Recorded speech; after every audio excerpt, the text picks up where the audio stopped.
Ja, najprej mora vsak ozavestiti svoje podzavestne vzorce, ker praktično mi smo kot neki biološki roboti in z nami krmilijo podzavestne vzorci, ki smo jih sprejeli od naših staršev, iz okolice in se niti ne zavedamo, kaj delamo.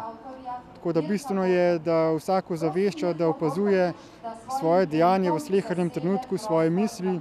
Treba je samo dati ves ta folk, ki je zdaj na vodstvu dol, z politike dol, z teh položajev, pa nekoga, ki ima dejansko diplomo, neko znanje o vodenju države, bi mogli gor dati. Ja, mislim, da je predvsem, da bi mogel biti poudarek še na vzgoji v bistvu, ne.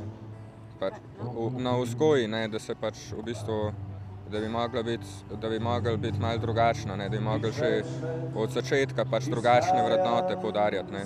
Več brati, več vedeti, kaj se dogaja, za nepravdo, vedeti, kje je. Ne. Dva načina obstajata, ne.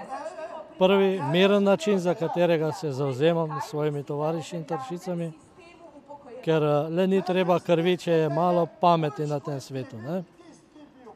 In upam, da bo pamet premagala denar in njegovo silo.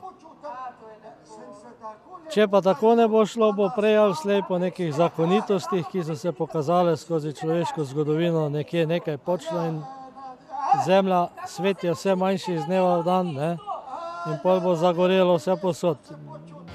Spremeniti režim, ne, nekaj se mora narediti. Tako kot so komunisti prevzeli oblast, tako kot se je pojavila demokracija, kar naenkrat uveljavlja, nekaj mora biti spet ali polno kriza, da se bo ljudem klik naredil v glavo, tako kot zdaj rečemo, kot gre proti tem, da vse več ljudi razmišlja, da to ni v redu, kar nam delajo.